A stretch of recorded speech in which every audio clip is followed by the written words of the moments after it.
May I have a motion to return the regular board meeting to public session? Dr. Littman, second. Dr. Singh, all in favor?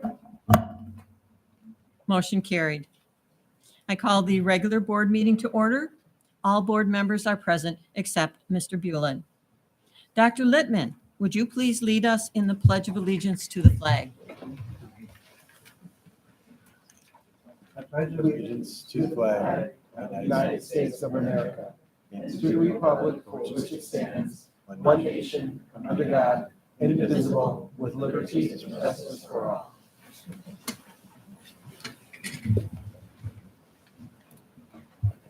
Please be advised that in the event of a fire emergency and an evacuation should be necessary, an alarm will sound. Please note all marked emergency exits and evacuate well away from the building. At this time, we request that everyone turn their cell phones and other electronic devices to silent. Thank you. Is there a motion to approve the agenda as presented? Ms. Poulin, second. Dr. Singh. All in favor? Motion carried. Thank you. Dr. Brown Hall, I would like to turn this over to you in our section of recognition and board acknowledgements. Absolutely. Thank you very much, President McCleary. So tonight, we begin our recognitions by highlighting the students who earned all-state music honors and performed earlier this month at the New York State School Music Association Conference. To receive this honor, our students were among thousands who had to audition and compete for a spot in these prestigious performing groups. I'd like to welcome up Jamie Pitnell, the district's director of music, to share more about this musical and educational journey our students and staff have been on over the past year. Ms. Pitnell. Hello, thank you so much for inviting us here tonight. I want to give you just a little background on what the process looks like for our students. So a solo is chosen, a piano accompanist is selected, and our students and teachers begin what will become endless hours of preparing for their audition. Songs must be chosen from the current NYSSMA manual, New York State School Music Association, and must be a level 6, which is the highest level solo a student can select. And it demonstrates extensive technical skills as well as musicianship on their instrument and their voice. Students audition in front of a NYSSMA certified all-state adjudicator at one of the designated area sites. At the end of the festival, the adjudicator will rank their performances, starting with students who scored a 100. And then they create a proficiency list. Come late June, so now we started at the beginning of last year, now we're up to June.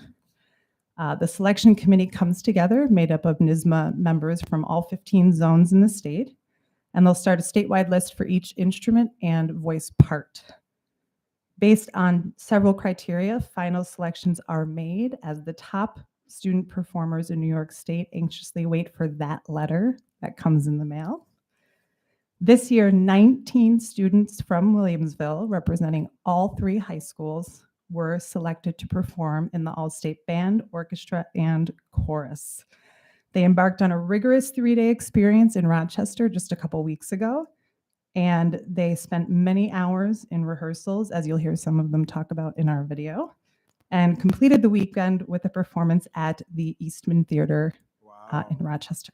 Awesome. You would have thought you were listening to the Belleville Philharmonic Orchestra, chorus, any of them. The performances were absolutely incredible.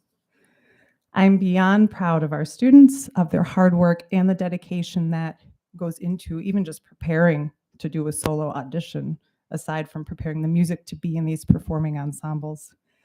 Here tonight to celebrate these accomplishments are also their extraordinary teachers. When our students succeed, we succeed. And it is the dedication of our teachers and their endless support and instruction that maintain our status as one of the best communities for music education. Please welcome to the podium Michael Conti, Joe Buckle from North High School, Matt Kuhl from South High School, and Brendan Lanahan from East High School. And they will be reading the names of our 2022 NYSSMA Conference All-State musicians. Awesome.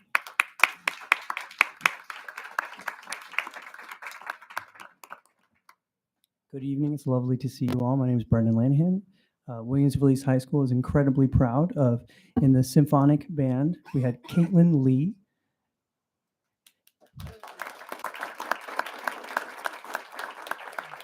In the symphony orchestra, 2 violinists, we had Eric Yang. We had Young Yoon Ha.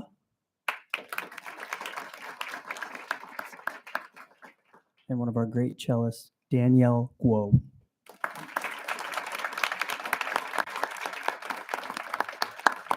Thank you.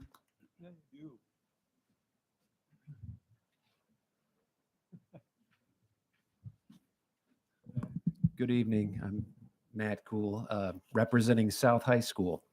And from South High School, we had performing in the symphonic band at NISMA, Eric Ma, George Demopoulos, who's with us this evening, Flynn Baker, and in the orchestra, thank you. In the symphony orchestra, we had Paul Whitmer, who's with us, Anna Russo, Mark Vredenberg, Tristan Whitmer, who's also with us, and Juliana Sheeter. Thank you. Thank you.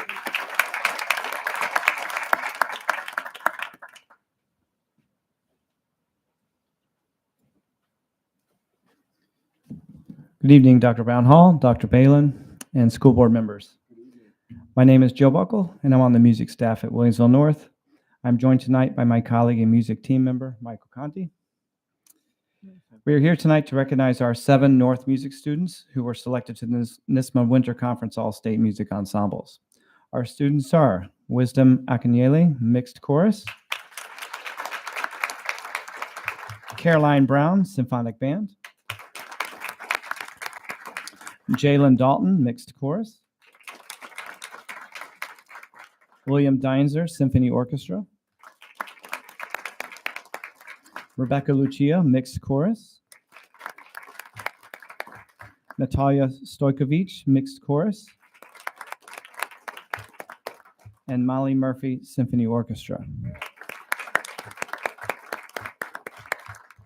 We're extremely proud of all these students and their hard work and dedication to their talents. Of specific note, Molly Murphy, Molly, raise your hand. Molly Murphy earned the principal oboe chair in the symphony orchestra through an additional audition process. So we're extremely proud of that accomplishment. Yeah. Our other North music staff members involved in helping these individuals prepare for this achievement were Aaron Young, Marnie Salvatore, and Michael Vertosky. Thank you.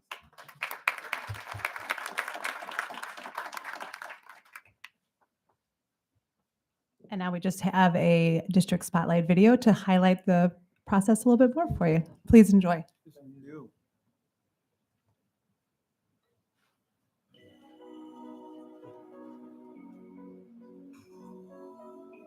This past spring, the New York State School Music Association, or NISMA, had 6,500 sophomores and juniors audition for All-State.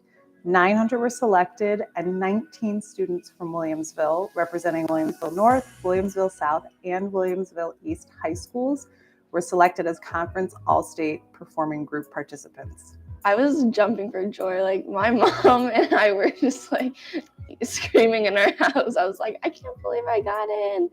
And because I got texts from my other friends who got the mail before me, and I was like, oh my gosh, when is my envelope gonna come? And I finally got it. I was so happy.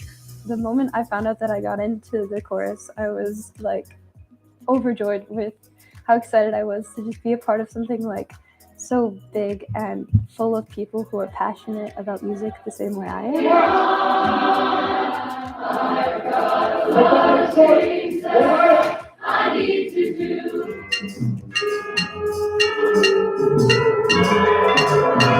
It was really moving. The pieces we played, they were incredible, and just especially like Eastman Stage, it was just a great setting just to be with all these people. It was a lot of hard work. We had long rehearsals and long days, but I think it was really fun, and the hard work was really worth it when we got to perform in the Eastman Theater. It means everything. Since I was little, I've always been a part of local orchestras. So now being able to be a participant in a state orchestra is just crazy to think about. Ever since literally the 3rd grade, I have loved to like sing and just make music with other people in like a choral setting. And just like hearing the blend of human voices and harmony is like one of the most magical things to me. And I'm just very passionate about just making music like that.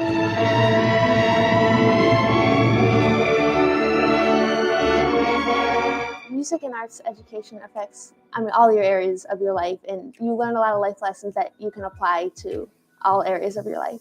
My friends have supported me so much. They've been, so encouraging and caring, and my teachers have been amazing. The district was really amazing in supporting us and all of the people who made it through Allstate. And, I'm so grateful to have been a part of it. I think music and art they're like one of the most important things that bring our community together, because just every concert that we have, not only is it the parents of the music students who come to those concerts, it's like the whole community and stuff, because it really brings people together.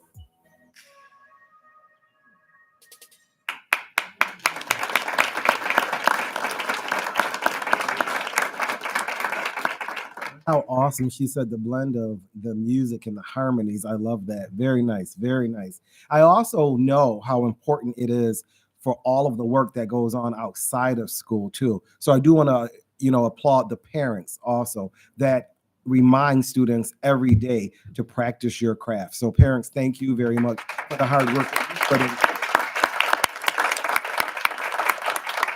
I think we're going to pause now for a picture, right, Nick? Okay, so we're under the direction of Nick Filipowski.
That's absolutely phenomenal.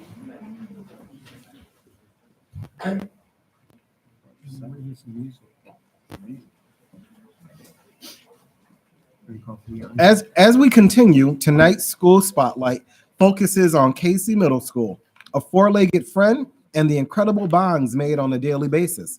One of our goals as a district is to create an intentionally welcoming learning environment. Thanks to Cosmo, Casey has done just that. So let's take a look.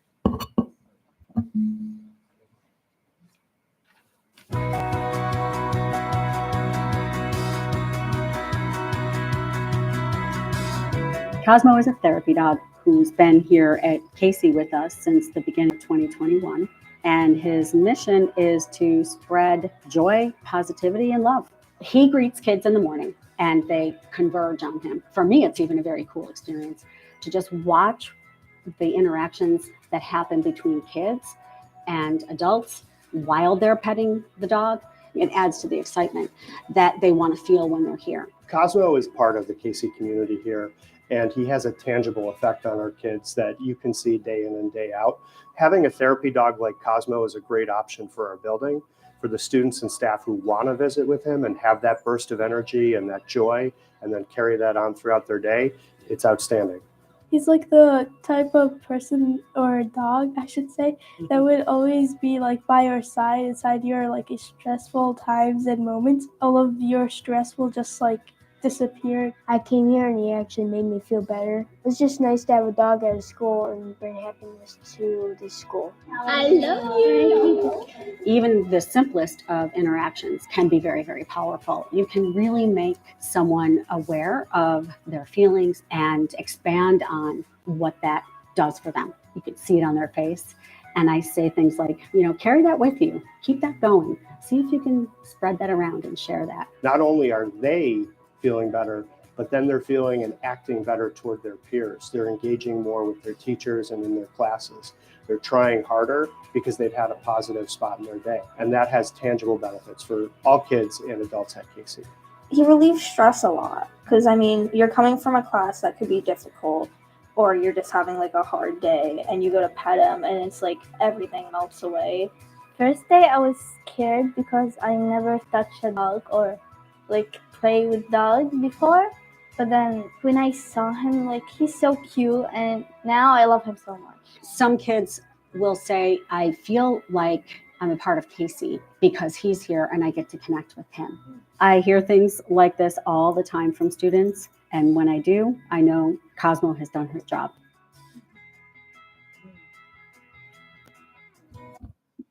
Awesome. Thank you very much for that school spotlight. I'll turn it back over to you, President McCleary. Thank you. Are there any board acknowledgements? So we will move on now to public expression. I call on Ms. Poulin to review our public expression format. Welcome to all who have come to observe the regular board meeting. Per policy 1510, the board allows for up to 30 minutes of public comment. This is a time when we invite members of our school community to share ideas, opinions, and concerns with us. While we are here to listen carefully, we take your concerns seriously. Public comment is not designed to be a discussion. Therefore, please do not expect us to respond tonight. Instead, you will receive a communication after our meeting. Because we want to maintain respect and civility, please ensure that comments are delivered in a respectful manner to the board directly. Also, under state and federal privacy laws, we are unable to entertain any comments related to employee personnel information or any topic that may disclose information about a particular student. On these matters, we ask that you go through the appropriate administrative channels. Please note that individuals are required to sign up prior to our meeting, and each speaker is allotted 3 minutes for comments. You will be signaled at 2.5 minutes so that you may conclude your remarks. At this time, we will begin our comments, and we have one person who has signed up, Abigail Gavidan.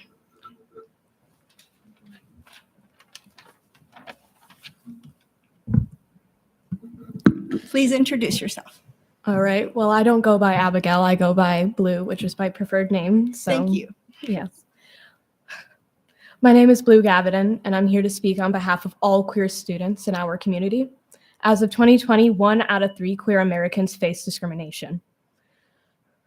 Well, 3 out of 5 trans Americans face discrimination. According to the CDC, 43% of trans youth have been bullied on school property compared to the 18% of cisgendered youth. Those stats are real, and I'm here to state the failure of the district regarding their queer students. Each day when we enter the building, we're faced with homophobic and transphobic remarks and slurs. We shouldn't feel unsafe. According to DASA, Dignity for All Students, classes are protected such as race, color, weight, national origin, ethnic group, religion, religious practice, disability, sexual orientation, gender, including gender identity and expression, and sex. Our district has passed policies to protect students like me. Yet we face discrimination daily from our fellow classmates. As a senior at Williamsville North High School, In my 4 years at that school, I've dealt with homophobia. I've gotten into arguments about the casual use of homophobic and transphobic slurs. I've spoken up about it to my school's teachers, but to my knowledge, no action was taken. Here's a solution. Give the students who use those slurs a stricter punishment, not a warning. We also have the issue with gender-neutral bathrooms. In North High School, we only have 1 or 2 gender-neutral bathrooms, both on the opposite side of the school. For trans and non-binary students facing the Hopkins Road, we shouldn't have to walk 7 minutes to where a gender-neutral bathroom is. Therefore, we're faced using bathrooms that don't correspond with our gender identity. Here's another solution. Make at least 1 bathroom in the main building be gender neutral, whether the bathroom is on the 1st or 2nd floor. Implementing these solutions will affirm students. In fact, will save lives, as queer youth are 4 times more likely to attempt suicide than their peers. According to Trevor Project, 2022 National Survey on Queer Youth Mental Health, they found that 45% of queer youth have seriously considered attempting suicide in the past. These are real statistics for us. On behalf of the queer student body, we want change. We want to be accepted, and we are real human beings. This affects all of us in some way. Thank you. Thank you.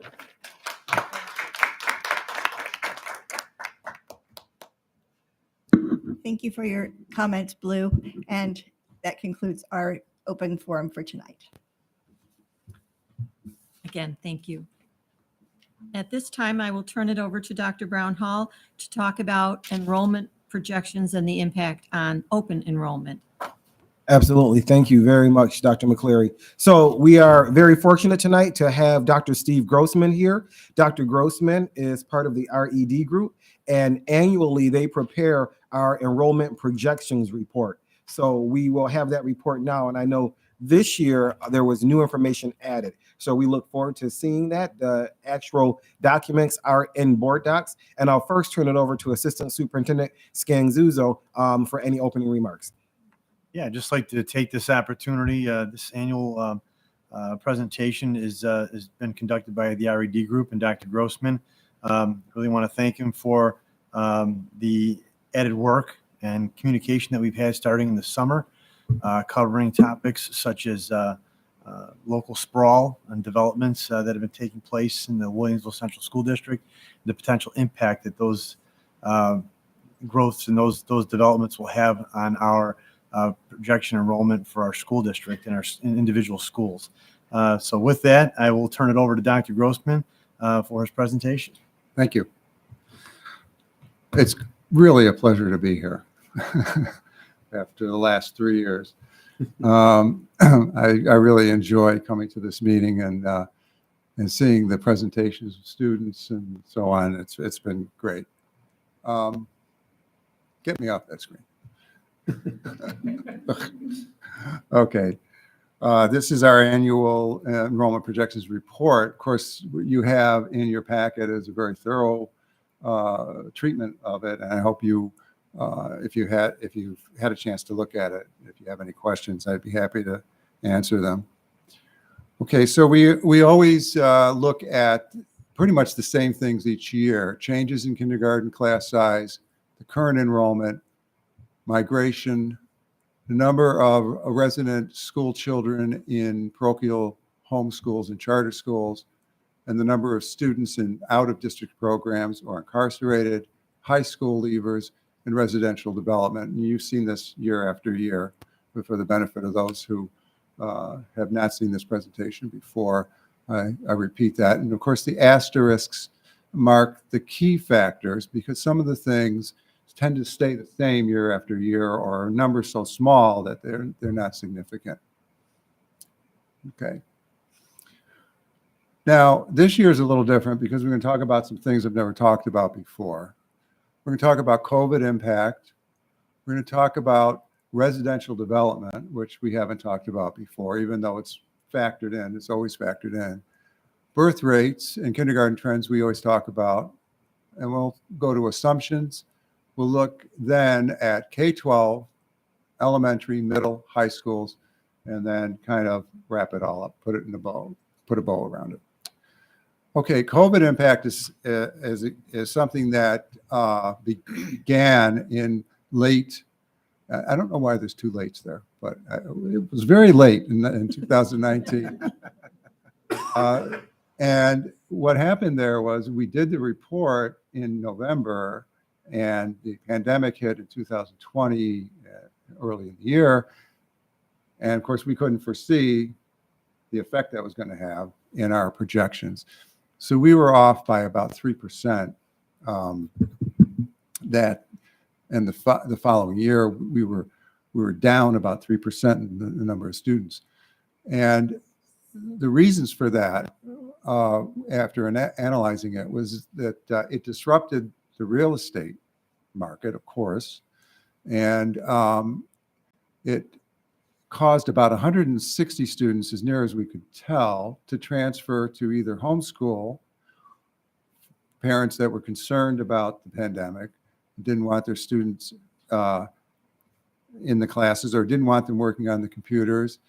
And a number of students transferred into non-public schools where they went back to school earlier, so they were out of the house.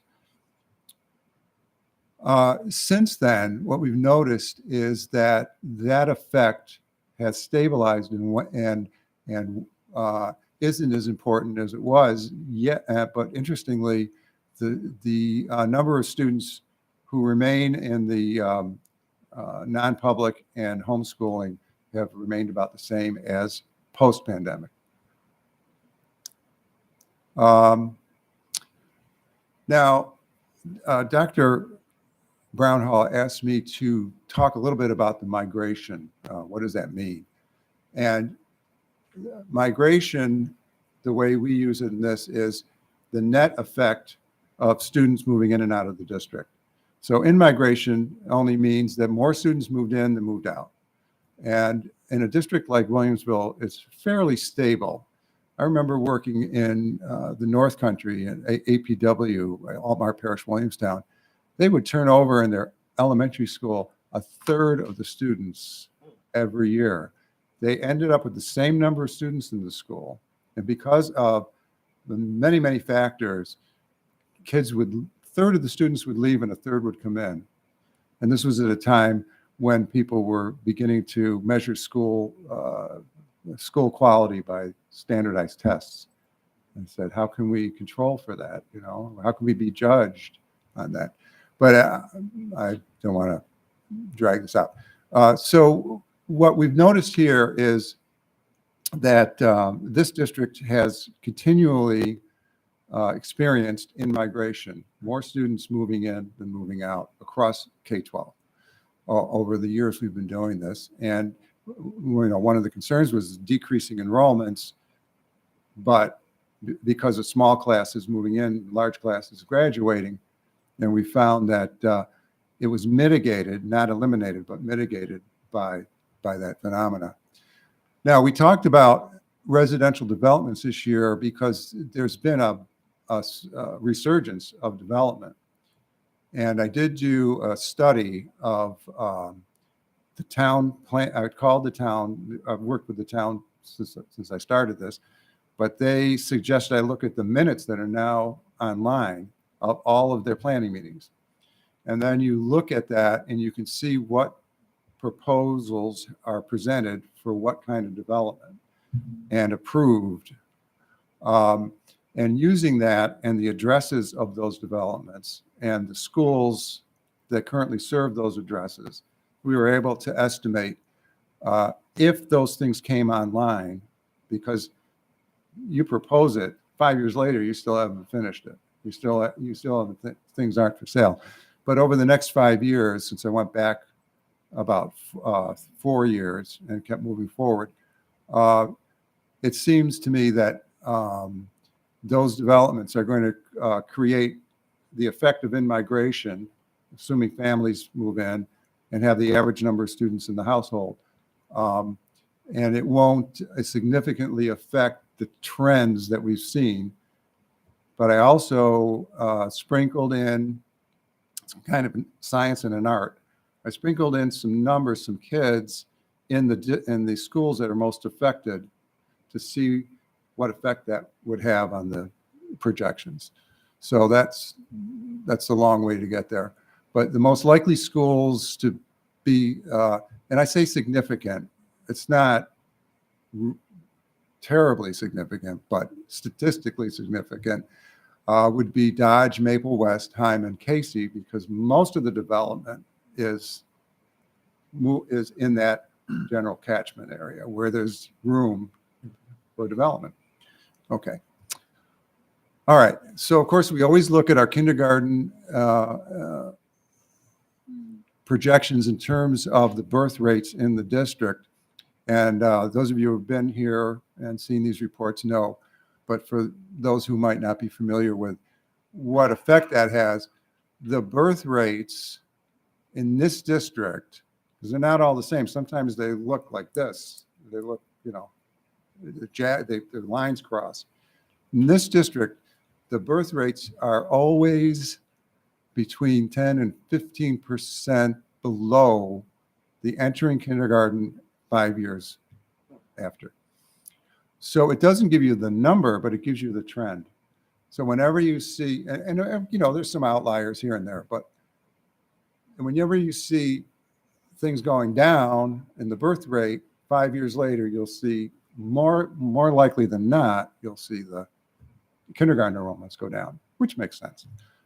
Okay. And the reason that sometimes those graphs are crazy is because people move out or move in. And in the last 20 years, it's been moving out.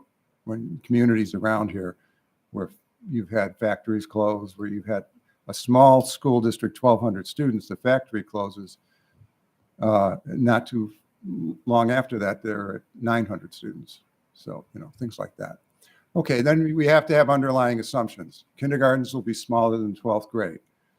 We know that because we know what the current classes are.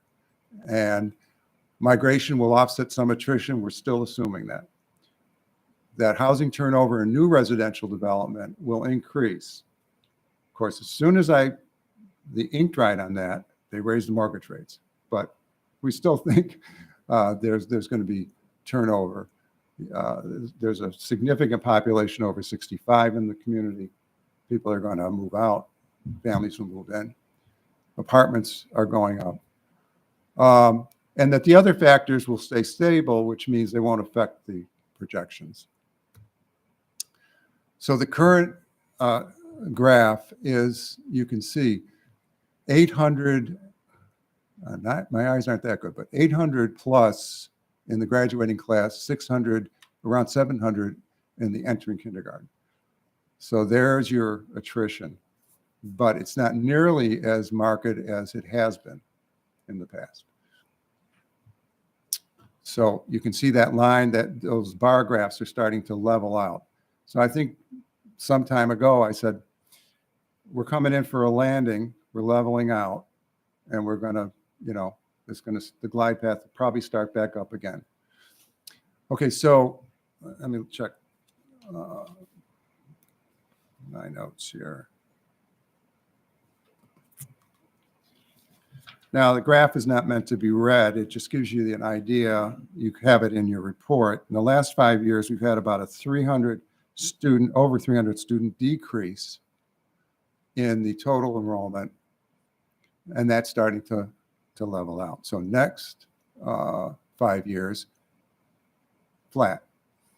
You're still going to have attrition, but it's going to be filled in with students moving in. Okay. The elementary 5 year, at the elementary grade, we're rebounding as a result of increased migration, and the difference between the classes moving out and the kindergartens has gotten small, or the kindergartens that maybe even the first, second grades coming through may even be bigger than the leaving fourth grade. So that's heading in that direction. So for the next one, we're anticipating it's going to be fairly flatline. 64 is not significant difference. So, the elementary overall will be about the same. Then the middle schools, 5-year history, you see a big decrease. You'd almost go, whoops, what's going on here? Well, you had big, let's see, 8th grades moving into the high school and relatively small 5th grades replacing them. But now, as we move forward, it's going to reverse a little bit. And a lot of that is due to students moving in, housing turnover, new residential development. So you'll see some increase, but it's not that much, when you spread it out over all the schools. High school, again, a big drop, 155 over the last 5 years. Now we're seeing it going to continue to go down, but then it's going to level out. You've got these 800 student, 750 student classes moving through. They'll eventually finally move through and out. So in summary, find is that at the elementary level, Dodge and Maple were predicted to go up about 6%. So, that's not next year, but over the 5-year period, if a lot of these developments come online and housing turnover is what we anticipate, they'll probably be the most affected by that. And again, not large, not in a big way. We're not talking about 20, 25, 30%. Okay. And then the same thing with the middle schools based on the feeder patterns and the development where it's happening. It looks like you're going to have an increase of, quite a few in Casey and about 9% in Heim. So, it bears watching, but it's not going to cause any major problems, but you need to know, plan for it. So K-12 enrollments will level out. Small increases in elementary and middle, decreases in high school for 5 years. Hopefully, the economic recovery will add students to the district. And this is interesting to me, about 13% of the resident K-12 students, in other words, students that live in the district, school age, are in other than district classrooms. In other words, all the different mix, that's quite a few students. So if something were to happen and they all want to come back, you'd need to deal with it. That's never happened, so I don't know that, that's a concern at this point. So that's all I've got. Any questions? Questions for Dr. Grossman? No, right ahead. Okay. Questions? I did. Yes. No, I mean, just a comment, because I've been watching these presentations for a large number of years. Yes. Again, they're appreciated having you here in person, Yeah. reviewing the, results and Sure. taking questions is very valuable. So Thank you. for taking a trip. Well, I appreciate it. And for my colleagues who've not seen your presentation before. And of course, the report is got tons of information in it. So, I wouldn't want to read the report tonight. We got other business There to we do. have it. Yes.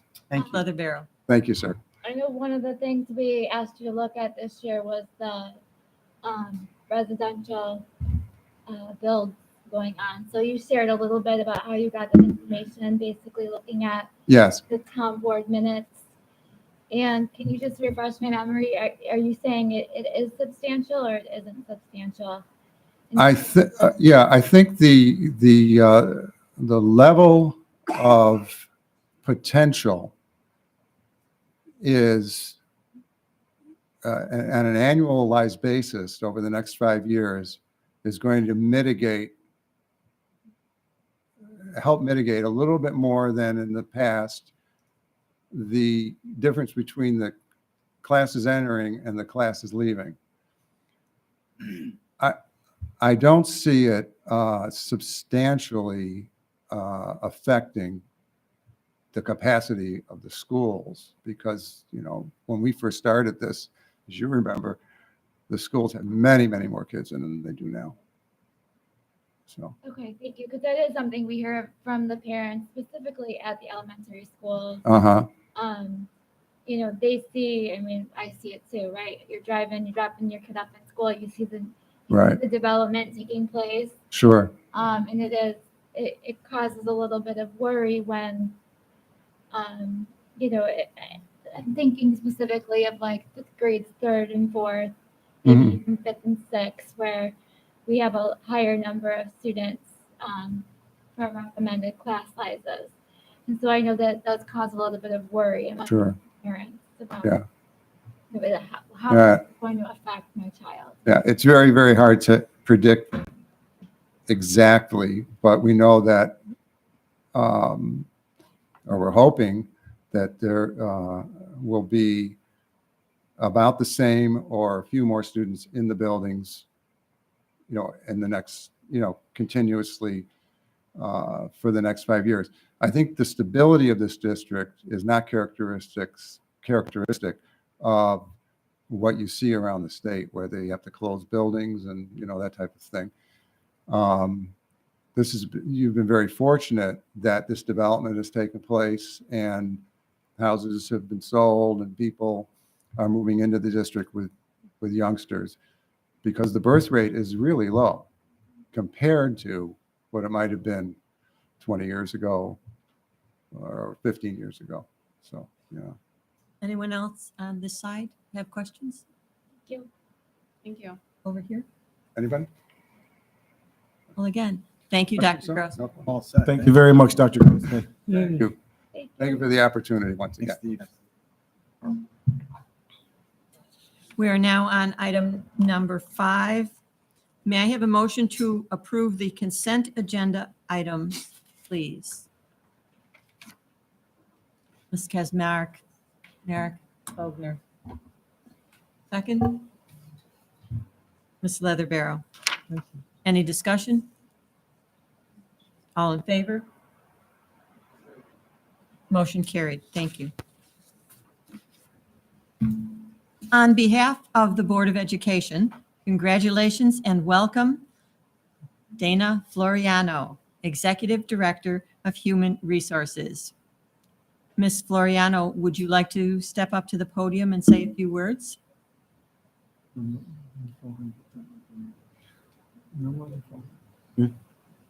that further down in the agenda? The contract is, the appointment is here. Yeah. Good evening. I'm Dana Floriano, and I just wanted to stop by and introduce myself to you tonight.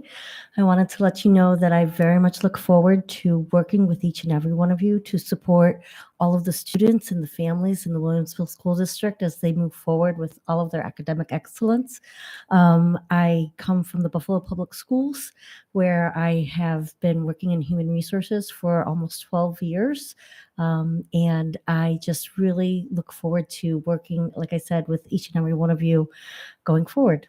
Thank you. Thank you. Thank you. Thank you. Dana. Thank you. Dana, if you can come back up, we're going to pause for a picture very quickly. That doesn't work. Oh. Over here. Right, Nick?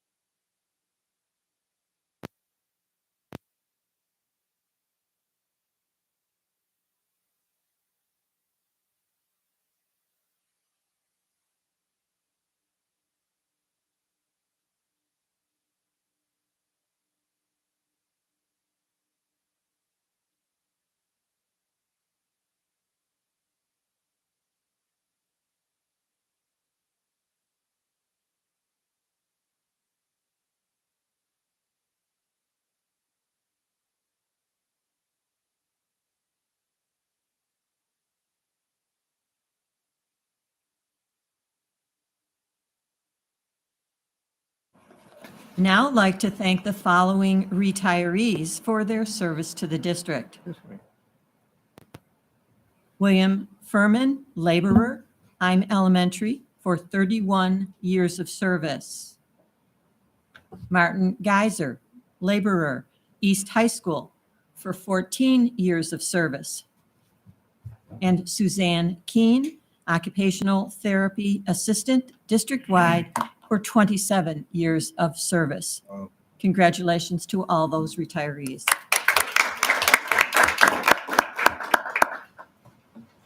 Number 9, minutes. Is there a motion to approve the minutes from the November 8th regular board meeting? Ms. Leatherbarrow, second. Ms. Poulin, are there any corrections? All in favor? Thank you. Carried unanimously. Next, is there a motion to approve the minutes from the November 21st special board meeting? Ms. Kazmarek Bogner, second. Dr. Singh, are there any corrections? All in favor? Opposed? Abstentions?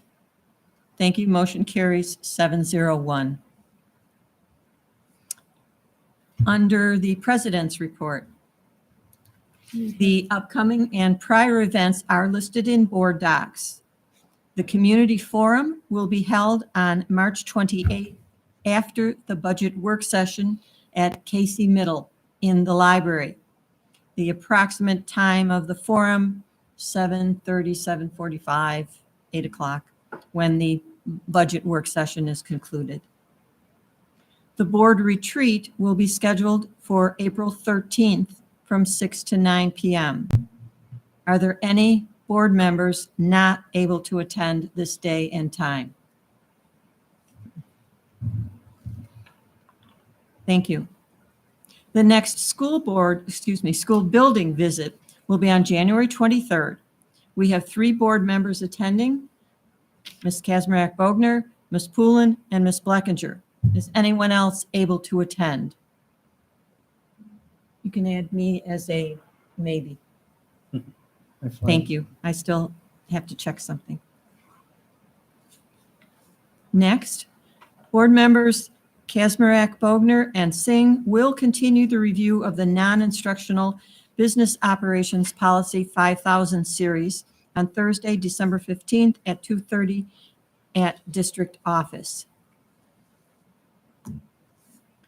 Item C, Board Member Poulin brought this topic up of the structure of the school day under the Committee of the Whole during our last meeting.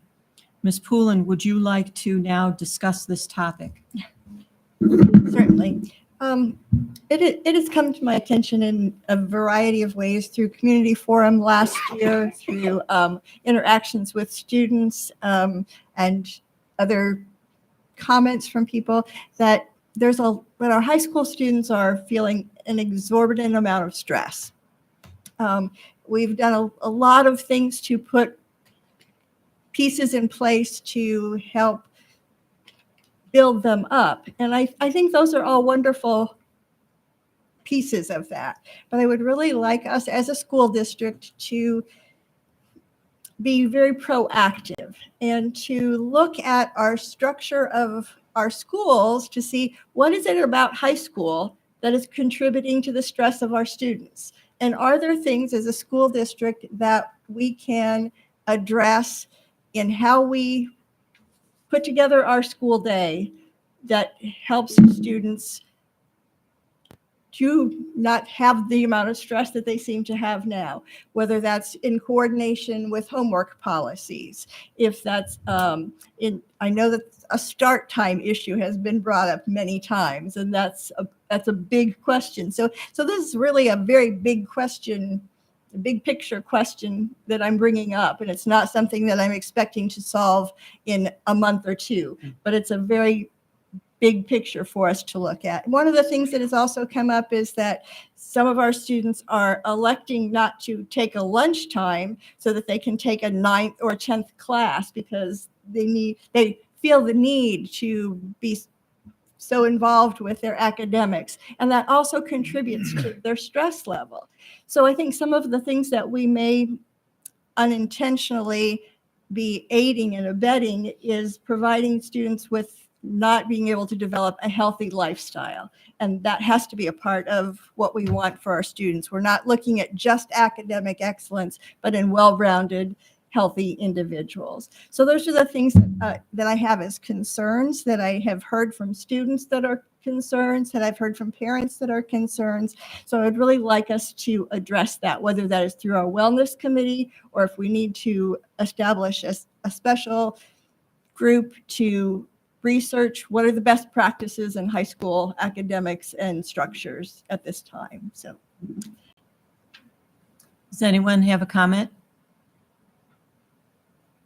Ms. Leatherbarrow. Just briefly, having just sent 2 kids through the high school and 1 left, I feel like I'm pretty well versed in being a mom of high school kids, now college kids. 2 questions come to mind. One, is there some, I'm trying to recall if there was not some sort of recent school climate survey or something that students were asked to fill out. Like, I don't want to start things over or like start new committees or anything like that. I just would rather us use what we have. And I'm just curious, does anything like that exist that we know of, like a school climate survey, like just so that we're not speaking for kids haphazardly, because one student might be reporting a lot of stress and the other student might be just coping just fine. I'm just curious, like, where are we getting that assumption from, or is there a survey that currently exists? And then while you're thinking about that one, my second question is, knowing that you are our SIAC rep, is this something that has been brought to you by SIAC? So I guess those would be 2 starting questions for continuation. SIAC's brought lots of lots of things. And I think one of the things that I continually hear is that we have to continually add more supports for our students. So that speaks to me that there's something about the climate that isn't healthy if we have to continue to provide more supports. Not that supports are bad, but let's go up the river and see what's causing the stress before we just keep adding more and more supports. So. May I just say something to the survey? Yeah. Because we can look back at the surveys, at the survey that we issued at the end of last school year, the survey that's issued through Assistant Superintendent Scanzuzo's department, and see if any of them really address school climate in the way that Board Member Poulin is discussing it. But I also want us to have in the back of our mind that we don't want to solve one problem and create another, realizing that high school looks different for so many kids, right? And that's why it's important to look at what the best practices are, because we've had this lunch discussion, and I know the district has had it before, but we also know that lunch or having a lunch period can be an environment that some students don't want to be in. And so we want to keep that in mind too.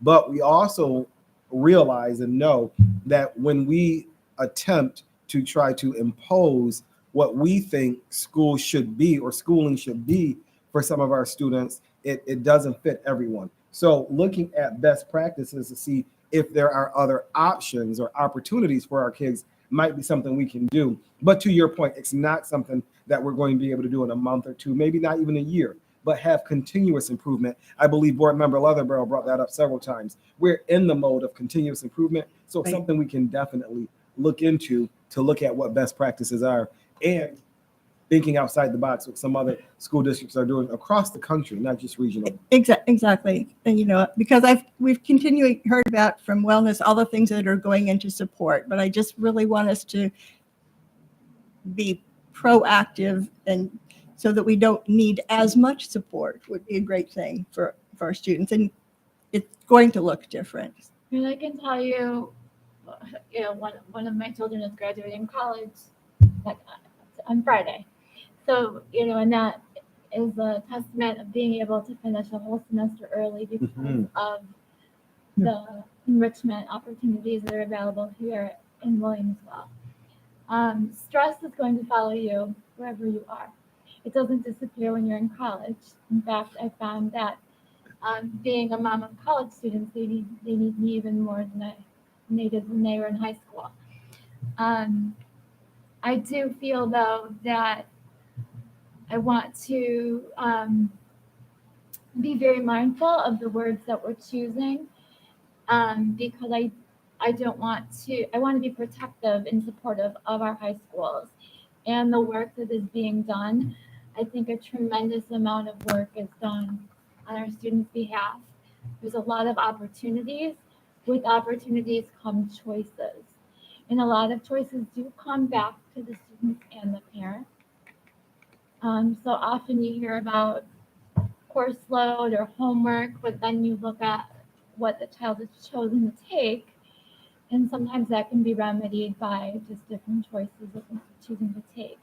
And different students can handle different amounts of homework, have different schedules, that type of thing. I'd be very hesitant to make changes with the lunch as one example, because I know that the lunchroom is a loud environment. There are ways, and I would want, kids have preferred not having to go to lunch. and I would certainly want lunch to have options too for those students who have sensitivity to. I can tell you that. So I think there are. So looking again, it's looking at what are best practices to best meet the needs of all of our students in a variety of ways that will help them be the successful adults that they want to be with well-balanced lives. Yeah. If I could just make a recommendation, I think if to like pursue this, to maybe come with something specific that you want us to sort of look at as a board, because otherwise I'm not comfortable with giving the wellness committee more work to do or forming another committee, just because I know everyone is already working so hard. But if there was like one specific area of focus, whether that came from the students by polling them at SIAC, or if there was some sort of survey, just to look at that further. I just yes, I agree that stress is there. It's for everybody, and there's a tremendous amount of positive things being done to combat that. I don't think we'll ever see a situation where supports are not needed, and I don't know that that's not necessarily the goal, that it's not needed, but right. that we are not contributing to the need. Okay, I think for me, I would just need more clarity about more specifically. And I appreciate the sentiment, absolutely, and I definitely appreciate the scope. But in order for us to be efficient and effective, I think it's important for us to have a more narrowed down topic that we want to look at. Anyone else on the side? Dr. Lippman? Yeah, and again, I agree with both of my colleagues, Ms. Poulin and Leatherbarrow. But the idea is you've banted around is how do we help assist our students have an appropriate life balance? We've talked about mental health. I work on a college campus. I've been a high school teacher. Stress in the faculty and the students and administration is always an issue. But, I think it's important. I think Ms. Leatherbarrow was given like a marketing lecture I would give about choice and opportunities and making decisions. Those are all skills we try to develop in our students. And, we have some data, I think, from, what we've done in the district.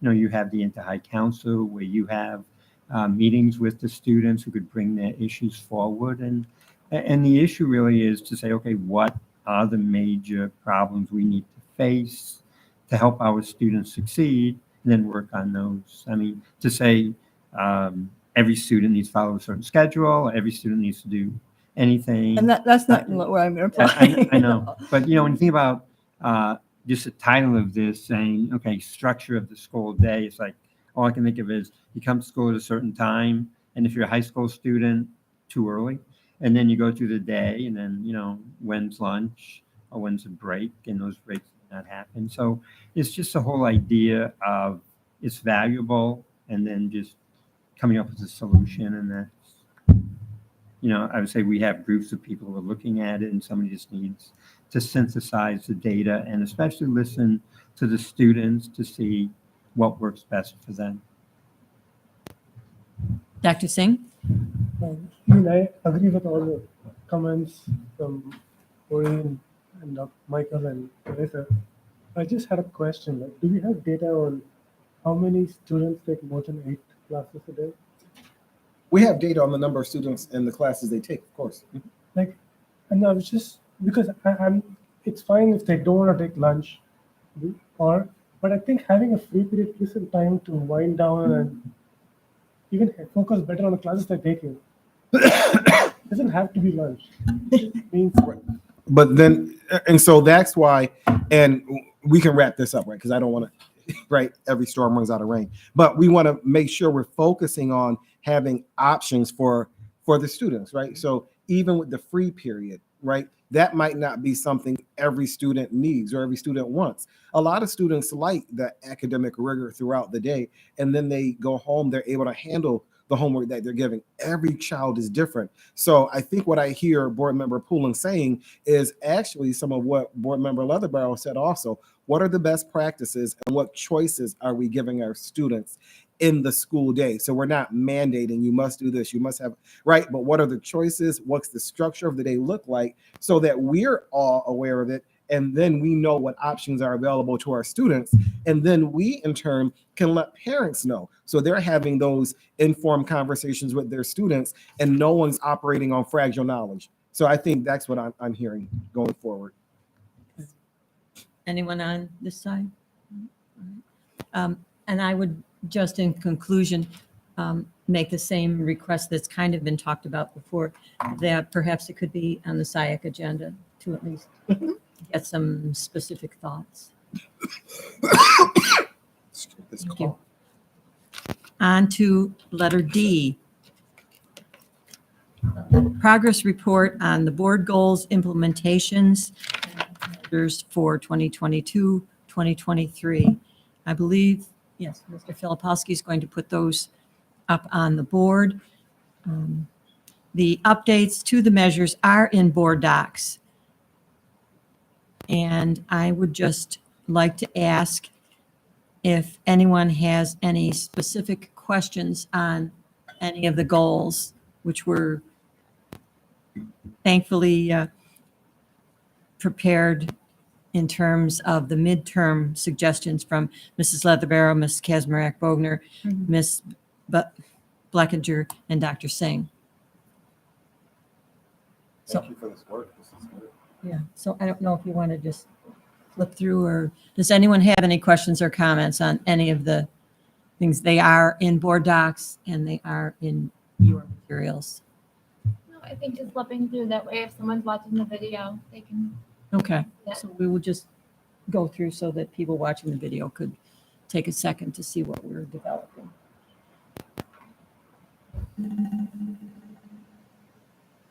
And it is in board docs, item 10D.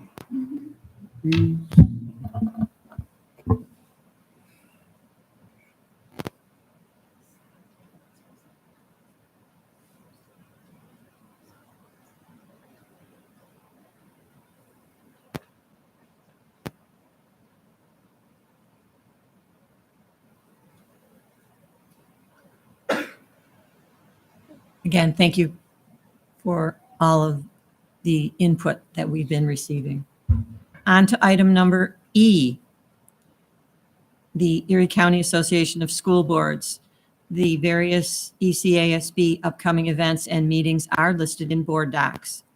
Dr. Singh will be attending the advocacy training. Is there anyone else interested in attending this on January 21st, 8 a.m.? The rescheduled legislative breakfast will be held on January 21st.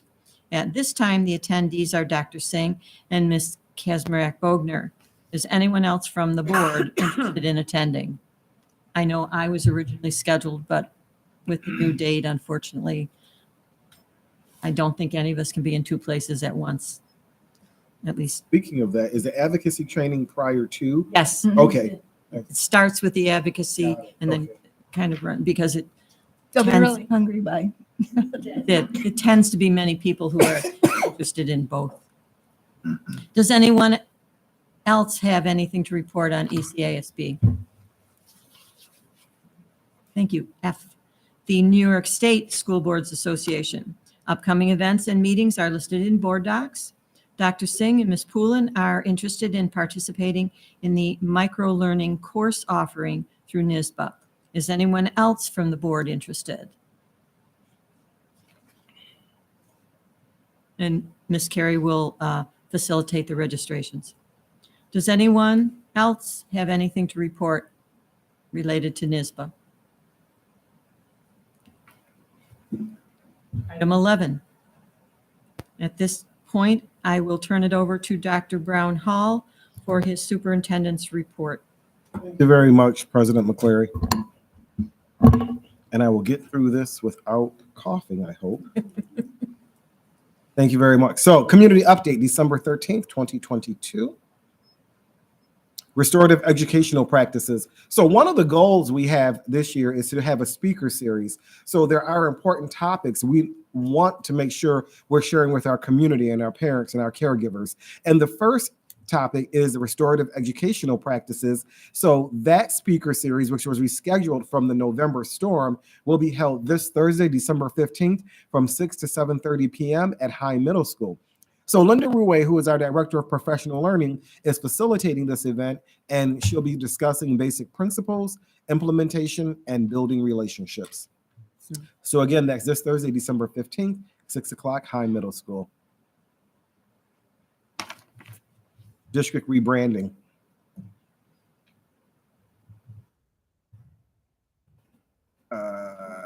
Okay. Is this? Oh, so let me go back. Many of you know that the district is undergoing a rebranding process. So we have a subcommittee of the communications committee that is working on a new district logo that will be presented early next year, and the community will be voting on.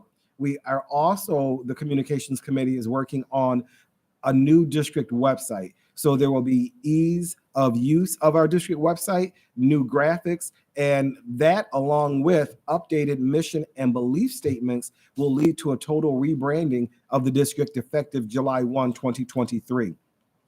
So with the new mission and belief statements, it is in the agenda for a presentation later. However, I'm going to discuss it now. We won't be able to do that presentation later, so I will discuss it now.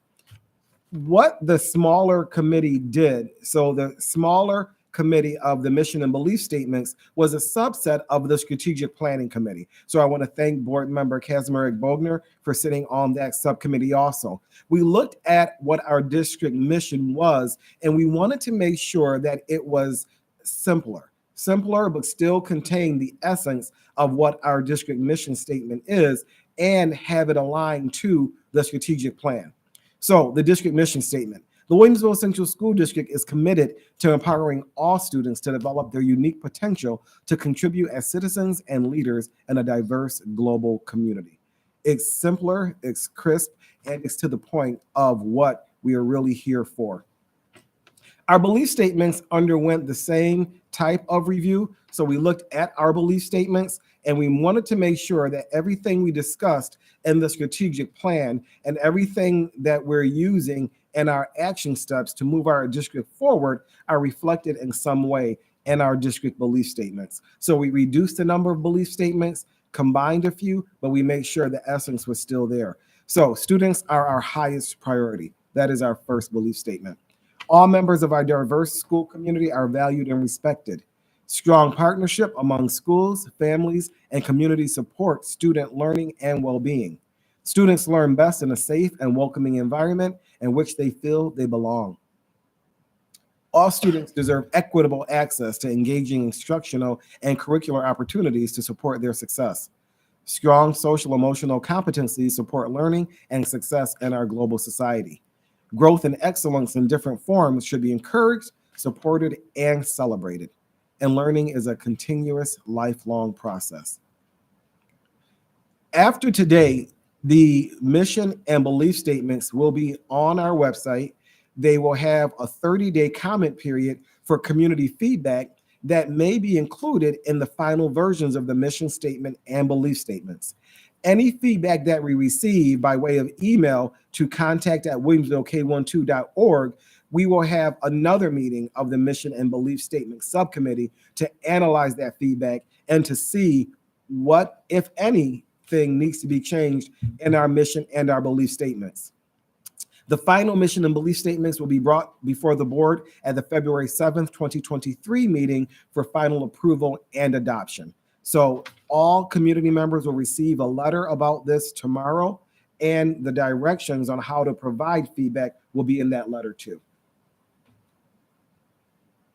Diversity, equity, and inclusion. So I wanted to provide an update so the district, the community members, and all stakeholders know where we're at with our DEI district plan. During the final months of December and January, individual meetings with each goal subcommittee will take place with Linda Ruay, the district's DEI coordinator. So we're finalizing each of our goals that are in our DEI plan, making sure that they are over the same period that our strategic plan is over also.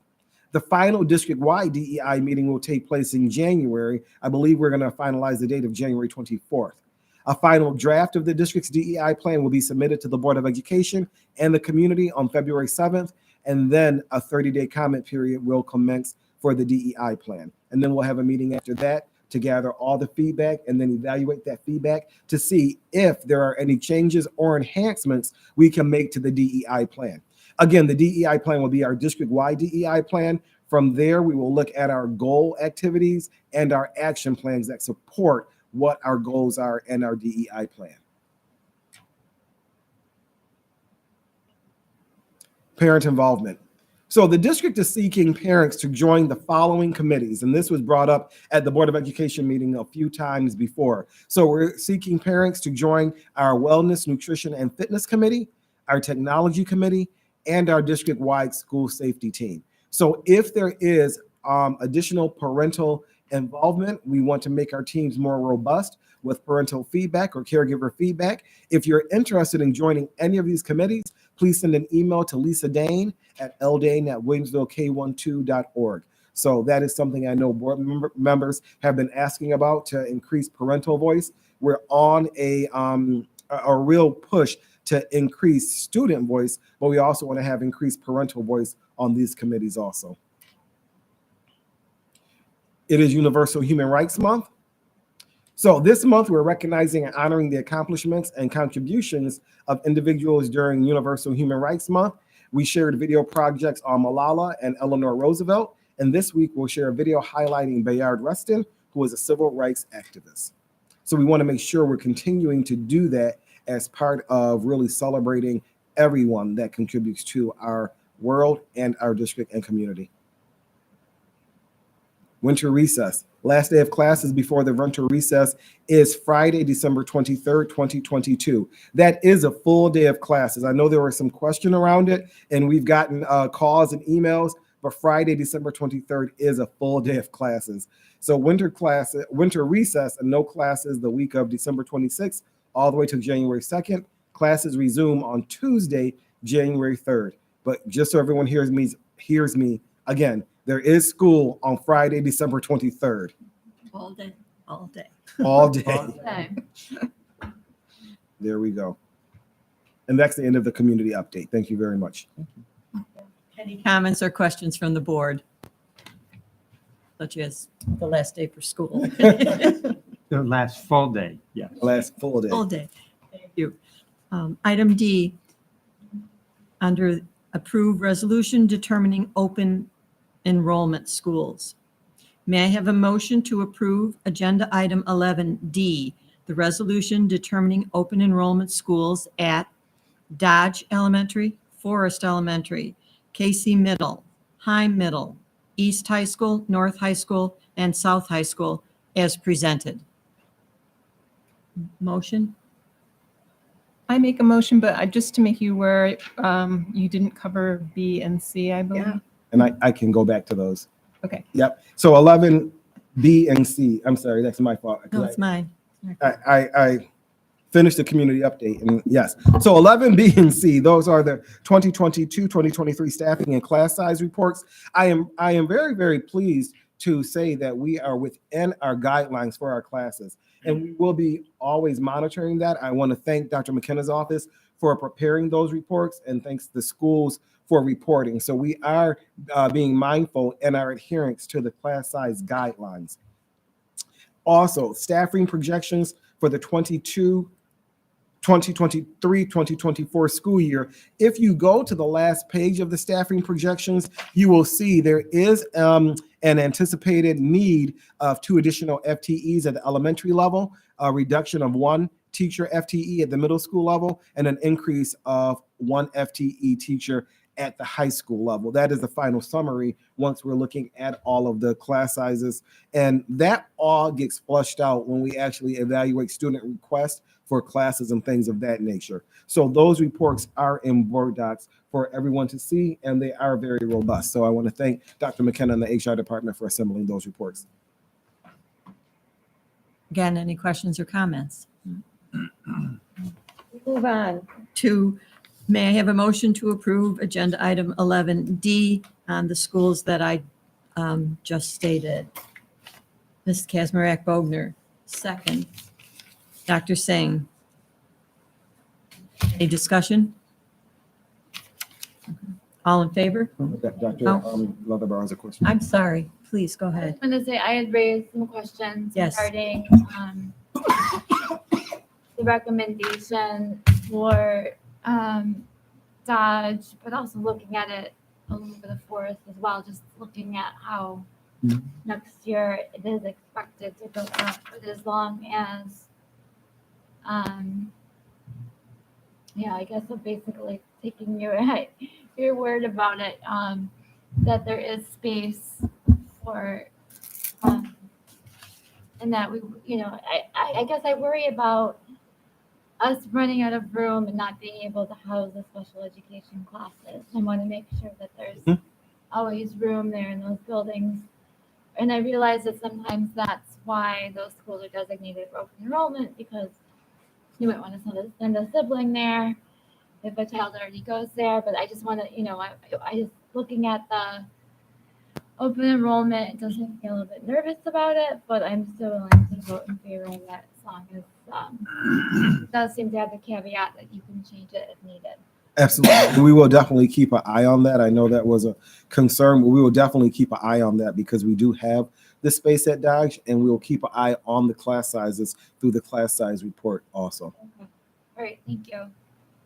No, I was just saying, thinking that we keep that data. I mean, we have the data of how many students open enroll, and it's not absolutely very large numbers of students. As you say, whatever fits in to the schools will work.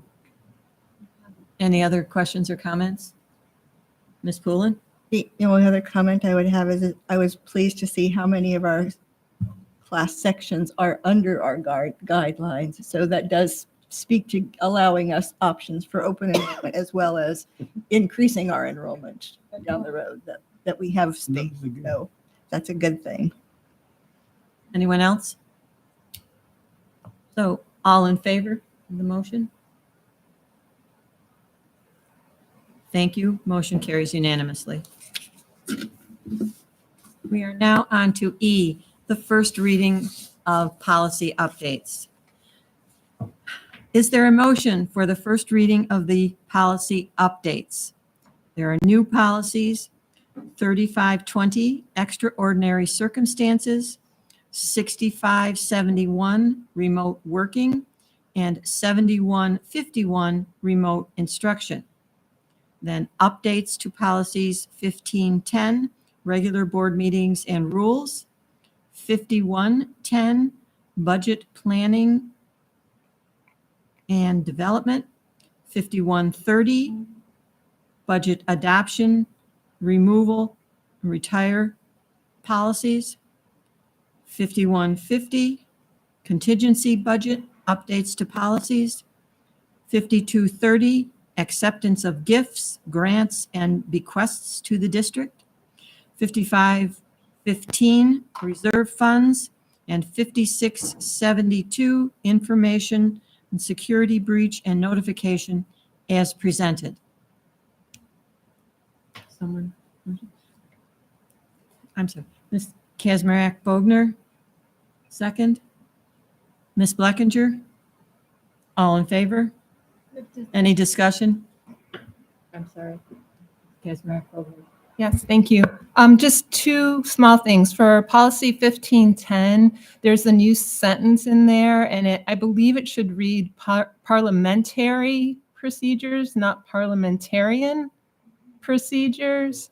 And then with the new policy 7151, it refers to emergency remote instruction plan being in the district-wide safety plan. However, I believe this isn't required until 2023-24. Right. So can the wording be changed to indicate that that will begin in 2023-24? So on the second page, the paragraph beginning after emergency remote instruction plan, prior to letter A, will say beginning the 23-24 school year, the district-wide school safety plan will include plans for the provision of. So we'll make that addendum and we'll add it right before that sentence begins. Thank you very much. Absolutely. Any other discussion? Ms. Leatherbarrow? For 1510, too, I do appreciate the edit of the Robert's Rules being used as a guide, and I agree it should be parliamentarian.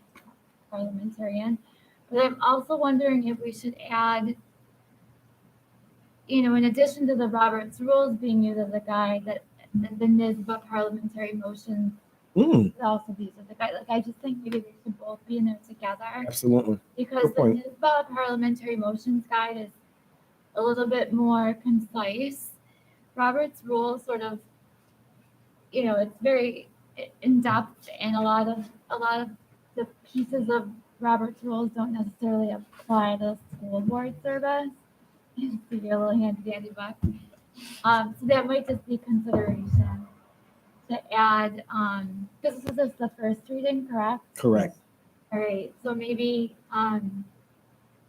just to edit that sentence, to also include the NISBA parliamentary motion Guide. as a guide as well. Absolutely. Can we request that, Ms. Carey? Thank you. And then one other question, just for point of order, are we not voting to put this on the table and then take it from the table next month? Like, what is that? Yes, that's It would my be next the- sentence. Okay, We should do sorry, I that. just didn't Yeah. see it in here. Okay, thank Yeah. you. Well, I just had one comment on 5672, information, security breach and notification. Mhm. I just want to thank my colleagues who updated that because, it definitely needed to be updated in this time when technology and privacy and safety and security is so highly valued when we use our technology, which we use pretty much all the time. All the time. That's if you don't have your phone. Thank you. So in terms of this first reading, all in favor? Thank you. Motion carries unanimously. Now, is there a motion to table these policies for a second reading and adoption at the January 10th regular board meeting? Dr. Littman? Second? Dr. Singh? All in favor? Thank you. Motion carries unanimously. Item F, our mission and belief statements. I will turn it back over to Dr. Brown Hall. Because I did it in the community update, we won't have a presentation here for this one. I was thinking that that's probably what was going to happen, but I figured I would ask. Thank you very much. On to item 12. Under finances. The claims auditor report is in board docs. Are there any questions regarding this report for Mr. Matursky? Right. Thank you. B, the annual long-range financial budget plan with reserve information. And I will turn this again over to Dr. Brown Hall and Mr. Matursky. Absolutely. So I'll turn this over to our Chief Financial Officer, Mr. Tom Matursky. Thank you, Dr. Brown Hall. At this time, I'm going to present an update of our long-range plan. We do this every December. As you can see, this is part of the process we use as we begin our budget development planning. So I just wanted to begin with, I usually do this every year, to look at some of the details that really are supporting our budget development. And that really begins with some elementary items that we are aware of, but I wanted to make sure that our community does understand why we do the things we do in budget development. And we first start with the fact that all school districts must have a balanced budget. So what does that mean? It means that our revenues must equal the expenditures. As we go forward also, we as a school district, public school district in New York, we have to follow and have our budgets approved not only by the Board of Education, but in a public vote. So that's a little bit different than what other local and state governments have to do. They can normally use their bodies to approve their budgets. And lastly, school districts are required to publish a lot of reports and comply with a lot of different laws, including the tax cap compliance, public notices, property tax report card, budget notices, and the likes, which we send out prior to our budget being left up for adoption. So as we go forward to the next step, I just wanted to talk a little bit about the tax cap. That is one thing that our community is always aware of. And one thing I wanted to say here is that actually there's no limit as to the levy increase on the tax cap for school districts. However, if you do decide to go over the maximum amount in the tax cap calculation, you would need a supermajority or 60% approval rate. And if you don't receive that and you have a defeated budget twice, you must go back and retain the budget you had in the previous year with a zero increase. So that is definitely something that we in this district have never encountered and never even had a supermajority vote. But that is just something that is out there in the law. In regard to discussions revolving around the tax cap, we all know how inflation has impacted our own budgets, and it definitely is impacting the school district. But at this point in time, there still is no change in the law, and the 2% CPI rate is still there, and that is what we must follow in the upcoming school year. So just looking at the next piece of this presentation, I'm going to highlight on this slide what our notable revenues are, and then the following slide, what our notable expenses are. And again, these are things that we are aware of, but I wanted to show that in reality, we really are getting our revenues from 5 major categories. State aid is about 23%. We get about 6% almost from sales tax, and our tax levy is 65.5%. And when you add fund balance in there at 4.5%, that basically equals 99% of our total revenues. So couple things here. I have an item here that short and long-term budget planning is directly impacted by changes in these categories, but it also is important because if you were to overestimate a revenue expense in a given year, that is going to have to be made up in the future year. So that will create a big budget issue when you're developing that next year's budget. So that's why you must have the best estimates you can that are realistic and that are really going to be appropriate in the next year and years. The other thing that I always want to point out is that you want to make sure that you're adjusting your fund balance and reserves in a manner that's really going to work for the district in the future. So that's why, as you see me go through this long-range plan, there's not going to be a lot of adjustments in those categories.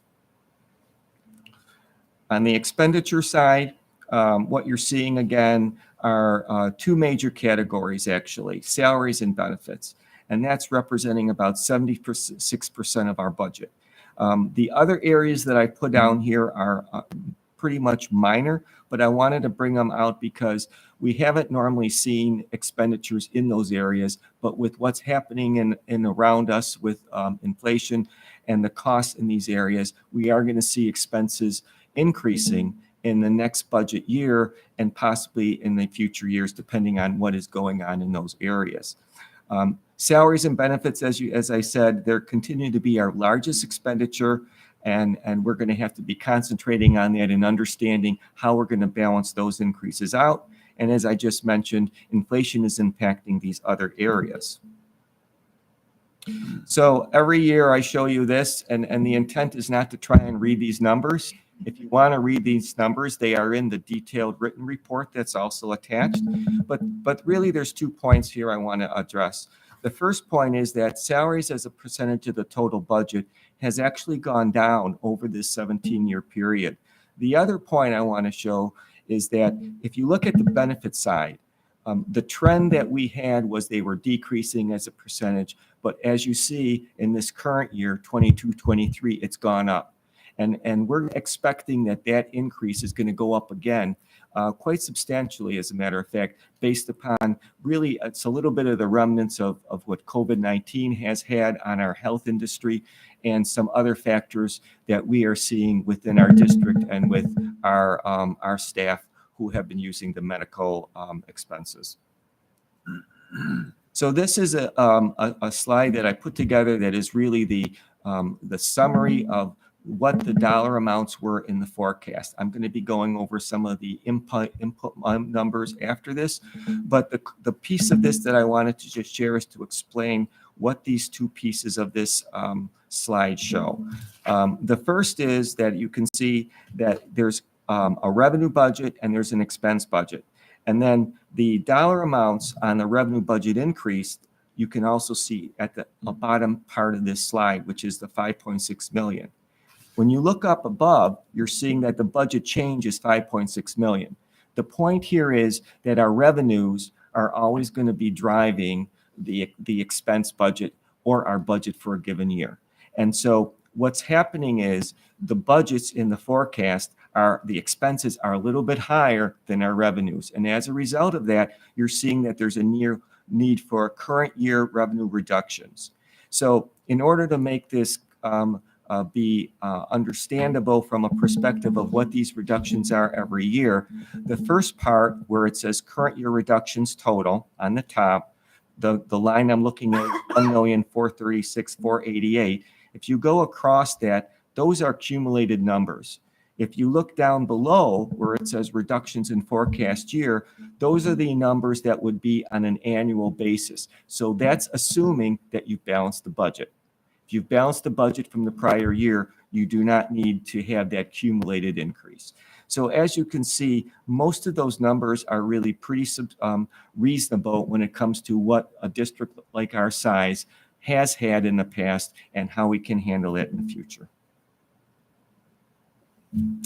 So looking at some of the input items here on the revenue side, state aid, you can see that I'm using a 3% state increase, and the key factors that I considered in this forecast is that there is no major increase, but there are also no major decreases. The reason why the percentages are higher in the first year is due to the fact that we are going to experience possibly a little bit more aid coming in the first year of this forecast. And in the other years, we're also seeing some of the changes that are representative of our decrease in enrollments, which does affect our state aid formulas. So there's a little bit of a decrease. That's why it's not at the exact 3% that I've used for general foundation aid. The tax levy is at the 2% tax cap amount. The reason it's at 255 is because every year, as you know, it is a little bit higher, and that's due to assessment growth. So the same assessment growth numbers that we see on an annual basis, I'm doing a projection there to show that they are a little bit higher. So that's where the revenues numbers are coming from. Looking at the next slide, we're showing the major expenditures. And again, the salary lines, I'm not going to go over every single line here. I'm just going to point out those include some projected retirements. So if you were to go back to where we start the year on our human resources on our program continuation expenses, we're usually around $5 million. So we're expecting to have retirements in every year, and that's why those numbers are a little bit lower than what you would normally see on those reports. In regard to another item that I'm just going to say that these dollar amounts were done back in November. So we're always updating this as we get into the actual numbers you're seeing in January with the latest information we have in all these areas. But the area that I wanted to just show as a kind of a blip here is in bus transportation. You're seeing that there's a higher increase in 24-25. The reason for that is that's going to be the first year of a new contract, whether it's with our current contractor or whether it's with a new contractor. That will likely be a larger increase. If you think about what's happened in all of our transportation areas, school bus salaries have gone up for bus drivers, fuel has gone up. That entire line is going to see a pretty substantial increase. And that increase may actually start in the next year, not just only in 24-25. So the last item, when we're looking at a forecast, it's trying to be reasonable. And that 6.8 to 5.8 number, if you go back the last few years, those increases are pretty close to what we've had on our budgets after we've gone back to review them, adjust them, and they've been presented to our community. So looking at a summary here, what we're really looking to do is to be aware that state aid is vital to our district. Even though it's only at 23%, any major changes in that, you saw how it impacts our revenue. That would have a severe impact on what we would do on a budget, and it would require, if we did not receive the state aid, to have some other additional expense reductions. The other thing that I always like to point out is there are expenditure increases that are increases in a single year and remain, and they don't compound, and then there are those that compound. If you're adding any type of a salary, FTE in any area, that's going to have a compounding effect. And so then that's going to be part of a negotiated contract in the future. Additionally, I always want to point out here that we're very much aware the consumer price index right now is above 7% for this year, year to date. And that has an impact on many different areas, including, as I've written here, utilities, bus transportation, and it also is impacting everything that we see in the classroom as well. Paper has gone up substantially. You've seen some of the bids even as of tonight that were in the how expensive the paper has become. All of those items are items that we must consider as we're building our budget and make sure we have enough dollars in it to support our instructional programs. I'm now just going to flip over to our long-range fund balance and reserve plan. And again, the intent here is not to look at all these numbers. It's just to highlight a couple important items so that the board and our community are aware of where we're moving with these dollar amounts. The first item is in that first column, we've got about $4.1 million that is in our current budget, and I project that to continue to be in the budget throughout the forecast. So that's a stable amount, and that's a good place for us to be financially. The second thing is you're going to see as I move through that there's some adjustments that are being made to these balances. And the major adjustment is you're seeing is in capital reserves. Those dollar amounts, the $8 million and the $15.7 million, those were approved by our community to be appropriated on the security project as well as the air conditioning project at the elementary school levels. So those reserves are going to dwindle down, and they're going to impact on this last slide where the district is going to wind up at the end of this 5-year plan. So even though we're adding some dollars back, the key is that if we can add more, we want to do that because we want to be able to go to that next phase of the district-wide air conditioning project, which would be to do the remaining middle and high schools. And I can tell you that that price tag will be well above the $64 million that we currently have had approved for the elementary schools. So another thing I just want to note here is that The balances that are in here do change every year, and they're supported by documentation because there's input items that we use that will change over year. Workers' compensation is a good example. We receive an external report from a consultant that tells us where our workers' compensation cases are and what we should have as a reserve dollar amount. And that's what we use to really fund our reserve in that capacity, as well as to share that with our auditors so that they know exactly what we are doing in those capacities.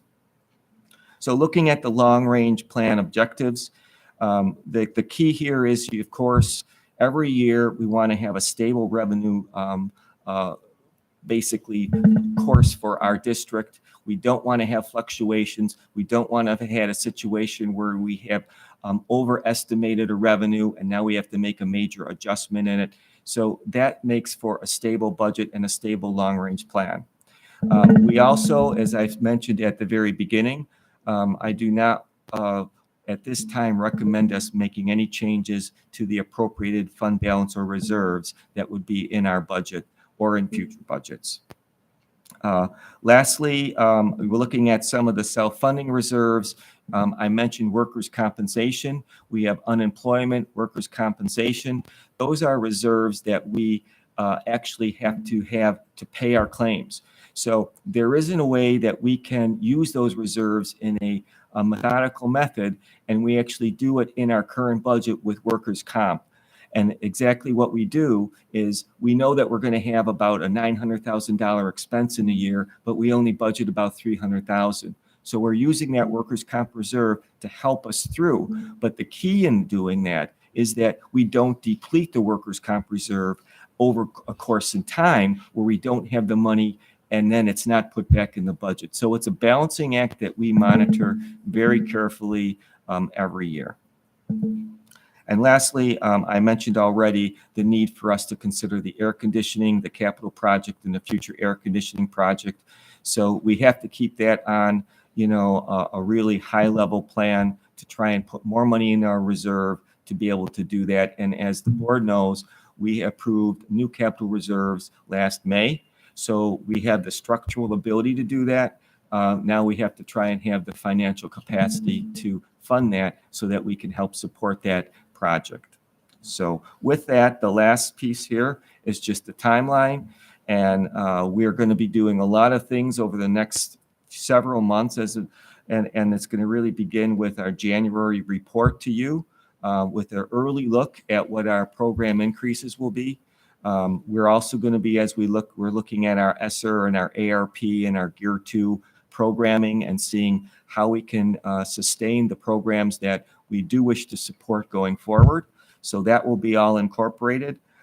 We always begin our BOCES budget process toward the end of January, and that meeting is already scheduled for the 26th of January. So we'll be doing that. And we'll start to look at reviewing our revenues. We'll be getting a governor's report toward the middle of the month. And then we'll also be able to start to put together the balance between what our revenue projections are and our expense projections, complete the tax cap calculation for February, and then we'll have to submit that to the state by March 1. And then a preliminary budget presentation, as the board knows, is scheduled for the March meeting. So that is where we are. As I've said, a very detailed written report is provided that provides a lot of different information regarding the methodology used to come up with these summary numbers, as well as the detailed actual spreadsheets that provide you a look at all the expenses in all the categories that make this up. Thank you, Mr. Matursky, as usual. Anyone have any questions on the plan? Dr. Singh. Thank you for the presentation. I just have a question. Like with increasing Fed interest rate, would that affect our interest payments on our bonds? Not on our bonds, because we're set. The bonds that we have, which they're fixed rates. We don't have any variable rate debt at all. And even our band anticipation note from last year, that's a fixed rate too. So we have no impact.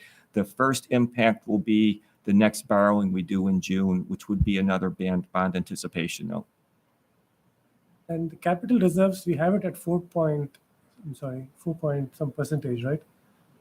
Our capital reserves, the balances are right now, that balance before you make the reduction is actually about $33 million. That's what's in our capital reserve, but we are going to have to use a good portion of that for the air conditioning project and still the security project. So in the future budget, will we have option to replenish those reserves? You cannot, the controller's office does not allow you to replenish a past reserve. That's why we asked the community to do a new reserve back in May. So we can fund to the maximum allowable amount from the originally approved proposition by the community, and then we can go to the next reserves. And so that's why the last proposition was put out there, because if we fully fund the last reserve amount, we now still have a new reserve to use. Thank you. Thank you. Anyone else? Dr. Littman. I just wanted again, thank you as usual for the detailed information. I just had two points on foundation aid, which seems to be increasing. I think I read that we're going to get about 600,000 more than we expected. And the other is the sales tax projections. And, you know, I don't look at it on an ongoing basis as you might, but our sales tax revenues in the state with what's been going on been pretty stable, up, down, or we don't know for certain. Yeah, I'll start with the foundation aid. For this year, yes, we've saw a $600,000 increase in our foundation aid.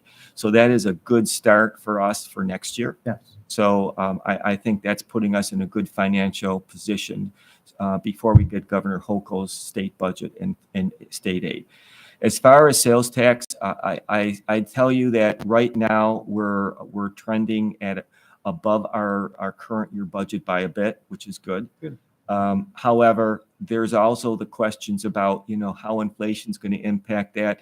There's also, you know, statewide, the really the ability for the state to say that there's a gas tax holiday so that's a little bit of an impact on reducing those. And I think Dr. Brown Hall shared with everybody going back a few months ago, we got a letter from the Erie County Comptroller's office stating that they were going to project our sales tax revenues to decrease. So it's all about watching the numbers and seeing what we actually receive. And that's what we'll be doing in the next couple months before we come up with the final estimate. Just from a marketing standpoint, this is a holiday shopping season. My understanding was they project it to be a higher than normal shopping season. So that helps us. It does. Maybe that should be the slogan: shop more, help our schools. But Anyone else? thank you. Again, thank you, Mr. Matursky. Item 13, on liaison reports. If you have any liaison reports, please send them to Mrs. Carey. The list of assignments and meeting dates are in board docs. Does anyone need coverage for any upcoming meeting? Dr. Littman. If anybody is available for High Middle School, there's a January, it's cut off on here, I think it's January 12th, if I remember. I don't know, it would be, but I'm not available. Whatever the January meeting is.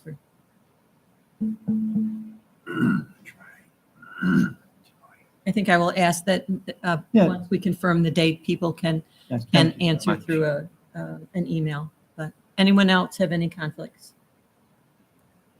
All right, thank you. Does anyone have anything else to report under our liaison assignments? Number 14, we have no legislative matters to discuss. Number 15, may I have a motion to resolve and approve the Curriculum Council recommendations as presented? Ms. Poulin, second? Ms. Blackinger? Any discussion? All in favor? Carried unanimously. Thank you. Number 16, personnel.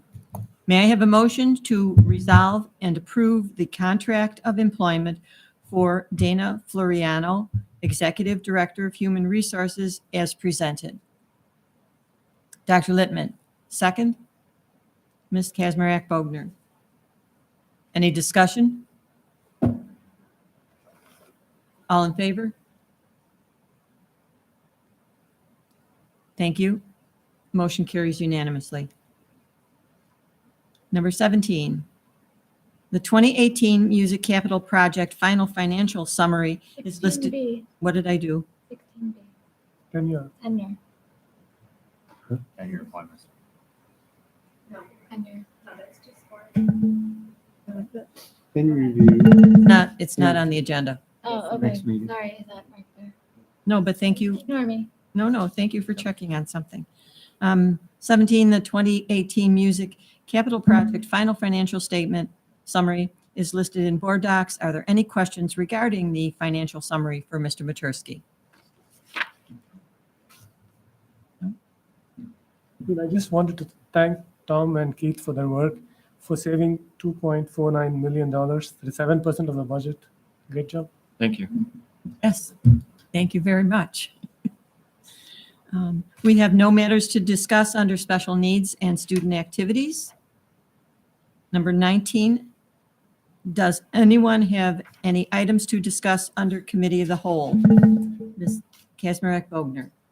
Yes, there was recently a change in the open meeting law that permits board members to participate in meetings remotely from non-public locations in extraordinary circumstances. For example, due to disability, illness, or caregiving responsibilities. But to do so, the board quorum must be present at a physical location where the public can attend. There must be the opportunity for the public to participate remotely in real time during public expression or any public hearings. And the video conferencing technology must be ADA compliant. So if the board would like to pursue this, we would need to hold a public hearing and then adopt a resolution that defines and authorizes the extraordinary circumstances in which the video conferencing could occur. So I just wanted to get input and see if that's something the board might be interested in moving forward with. Well, anyone else want to make a comment? Or I have a, what, oh, go ahead, Ms. I Soderberg. just think that because we already are a large board of 9, it's not difficult for us to get a quorum of 5 typically for a meeting. I think only once in the past 7 years was there, since I recall, we couldn't start a meeting. So I'm not sure if it's something I'd be worth. Thank you. My comment is, are you, if you are requesting that we hold a public hearing about that, can that be part of a regular meeting? Like, could it be under, I'm making a number up, item number 12? My understanding is that you would present the resolution and hold the public hearing in regard to that resolution. Before then you would pass the resolution. Like we have done on other items? Yes. Okay. Correct. Then are there others who agree that we should place this on the agenda as a voting item, to take it off of committee of the whole? I need a motion to take it off of committee of the whole and discuss it next month on the regular agenda. Someone motion that? Dr. Singh? Or you're going to ask a question? Just one question. Does this apply to all meetings or special meetings, or? You need to outline which meetings that it would apply to, but I believe it can apply to any board meeting and any committee meetings that are majority board members at the committee meetings. So for example, at our policy committee meetings, it would also apply potentially if we chose for that. I can see it being especially useful for committee meetings. because we have very few members. So having an option to do video conferencing may make sure we have quorum and enough people to take part in the meeting. Then But you don't need quorum for committee meetings. Most of our committees don't have quorum. Right, most of them. You don't need a quorum of board members at the committee, but you still need a quorum of committee members participating in the committee, and that would still be the case. Still need to be a quorum of individuals in person, and then the person, I would imagine, would only be one at any particular circumstance would be able to participate remotely. And I remind you that this is committee of the whole, and so there really can't be much of a discussion. Right. And so, again, I'm asking if someone would like to motion that we move this to part of the regular agenda for January. Dr. Singh, second. Ms. Leatherbarrow. Any discussion on the motion? All right, all in favor? Oops. Opposed? Abstention? Motion carries 4, 5. 711. 611. Oh, she's got it. All right. 611's like an area code. No, No. 611. One abstention. No, Dr. Yes. Yes, He but did. Ms. Poland. No. Abstention. One more abstention. Yeah. 611. 611. Keep you on Your phone number. I did my math. Yay. Thank you. Under correspondence. I have a Oh, I'm sorry. committee of the whole. Oh, I apologize. Go right ahead. Through the years, I've always spoken about the importance of school nutrition and the impact it has on academic success of our students. Being our advocate to NYSBA, in the last on board was a whole section of information on what the state or what NYSBA has supported last year when we voted and this year again. And it relates to the Healthy School Meals for All New York. And what it is a request for the state to fund permanent meals or free meals for all students in our schools, similar to what the federal government did during COVID. So basically, from my experience on the board, and there's an issue like this, we asked the board to develop and sign a letter. The letter's already been developed. It's just bringing that letter to the board and getting approval that we would send it under our name as a board to our legislative representatives and to the governor, because again, individually, I can't do that, but as a board working together, we can. So I'm asking that we look into moving that forward. Thank you. And as we saw from our last one, we really won't have our discussion now. Yes. But are you making a motion that we put it on the agenda for Please. January? Thank you. And second, Ms. Leatherbarrow, any other, no discussion? Well, just for discussion, if we could get the sample letter included on the board docs for next month. And you'll send all that information to Mrs. See, Carey? I'll just click on it and send it That'd be great. Thank to you. all. I didn't get that. Perfect, thank you. So all in favor of adding this to our January? Thank you, motion carried. Thank you. Thank you. Any other individuals want to bring anything up under committee of the whole? Item 20, our correspondence. Correspondence that was received from community members involved or included a bill to increase school district state aid, COVID-19 pandemic affected education, and asking for an interview on that. The UPK wraparound care costs, lunch menu choices, comments on a recent Buffalo News article, and public expression. Does anyone wish to discuss anything under correspondence?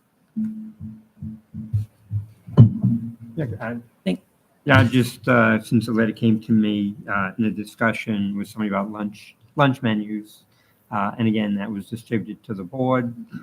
And the key part of that was the need there needs to be a variety of non-meat option for a number of our students who do not eat meat, and that is important for different groups in our district, and that was the intent. Thank you. That it is being checked on. Thank you for expanding on the explanation. Our next regular board meeting is January 10th. I would like to wish happy holidays and happy new year to everyone. And at this point, may I have a motion to adjourn the regular meeting?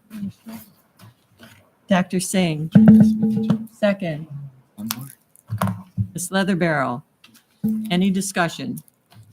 All in favor? Thank you. Motion adjourned. All right. Good meeting.